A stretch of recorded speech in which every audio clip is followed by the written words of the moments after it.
The name's Hargrove, Dan Hargrove, and you're watching my review of Spectre. Enjoy.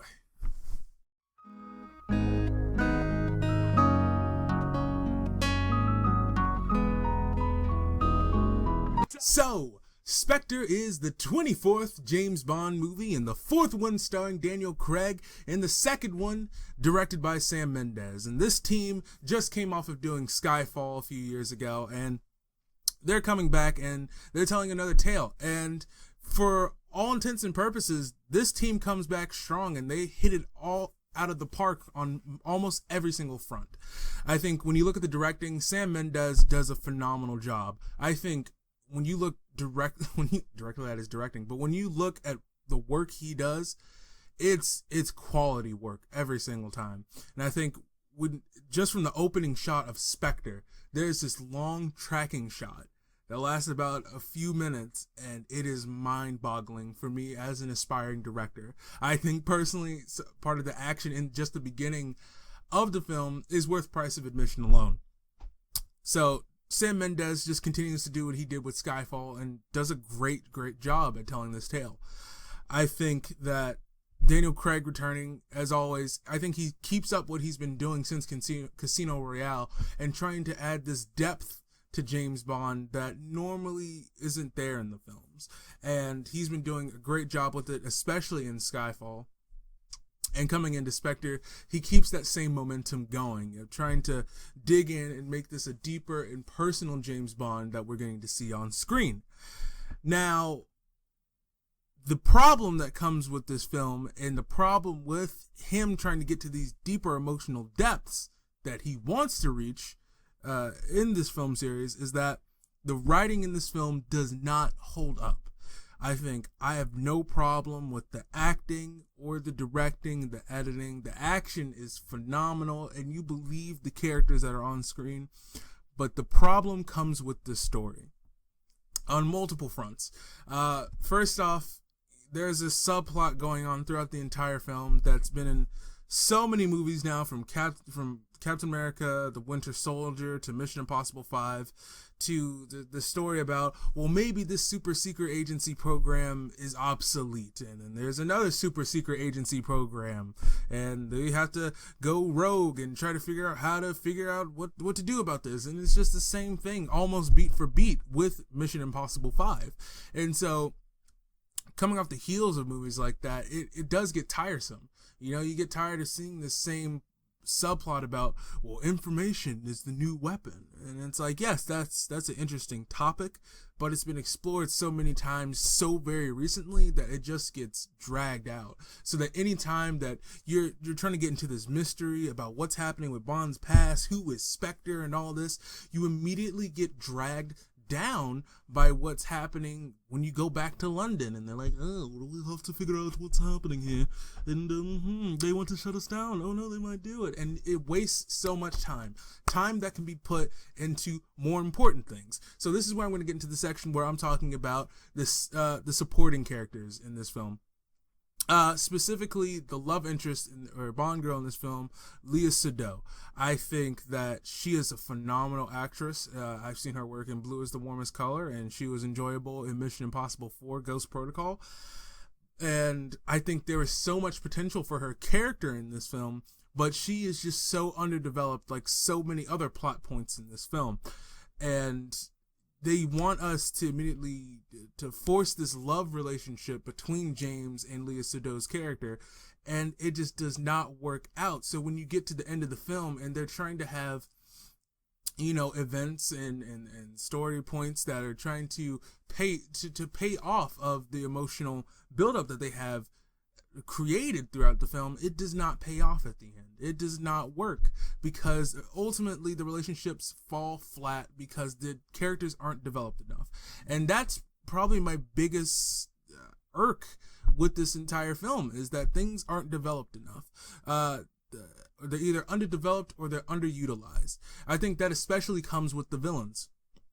The main villain that you follow, or that you have in this film, is played by Christoph Waltz, and he's just completely, for the most part, wasted in this film. You know, he only shows up 2 or 3 times, but they make it seem like he's just always present, but he's not. And anytime he is there, there is so much more they could have done with developing him and his intentions and making this a deeper, darker, personal story in a James Bond movie, but they missed the point. They missed the ballpark, and they just completely waste the main villain here. And it's very unfortunate. When you come off of Skyfall and you have a spectacular villain played by Javier Bardem and someone whose presence is so chilling, and you know that anytime he's on screen, nothing good is going to come of it, the same cannot be said for Christoph Waltz's character in this movie. Although he tries, and he does have, when he's there, he brings it all, but there isn't much for him to work with when it comes to the writing department. So, and then it goes to the second villain, and it trickles down to his henchman as well, played by Dave Bautista, who is a super awesome guy. When you look at interviews of him and stuff like that, he is someone who truly loves and cares about the craft of acting, and he just plays a one-note henchman in this movie.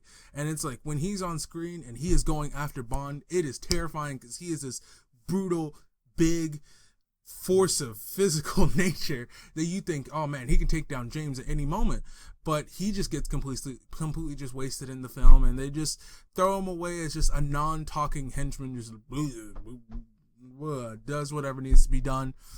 And it's just, you know, the way they utilize him, it's not good. It's not good. And it's just, it almost feels lazy at certain points, the way they're trying to go about this. And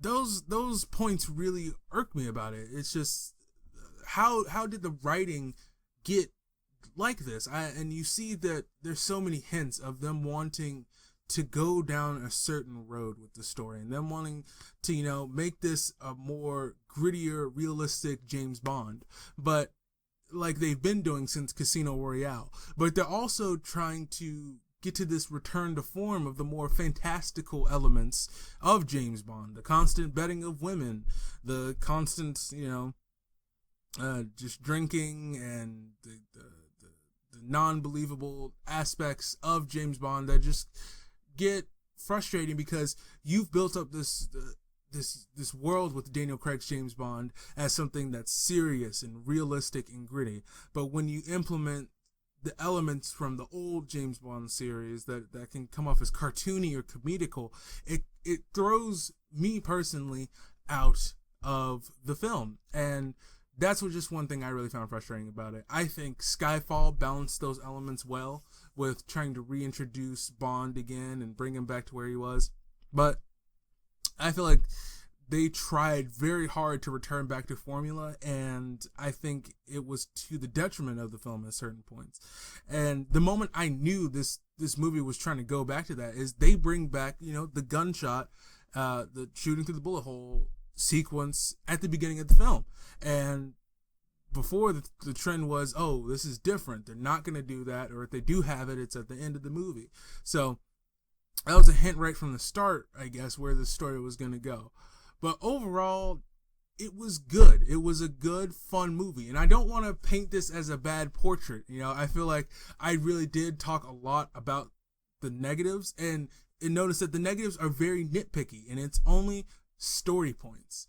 And that's really all there is. Because every single thing about this movie is phenomenal. From the directing, to the action, to the acting. Everybody brings it in this movie, and it's really fun and engaging, and it's definitely worth going to go see in theaters. So I highly recommend checking out this movie, but don't go in expecting this to be the best James Bond movie. It wouldn't even crack top 10, to be honest, story-wise, but I think the action is phenomenal. It's top-notch. The visuals are great and stunning, just as they were in Skyfall in certain places. At some points, you're just like, Skyfall did look a little better, but you can't compare everything to Skyfall, you know. But either way, I think they did a terrific job. The score I'm giving this movie is a 7.5 out of 10. Let me know what you thought in the comment sections down below about Spectre, and we can talk about certain plot points and make sure we try to avoid spoilers and things like that. But either way, I really hope you guys enjoyed my review, and if you did, hit that like button down below and subscribe to become a part of the Geek Nation. As always, I've been Hargrove, Dan Hargrove. And don't forget to get geeky.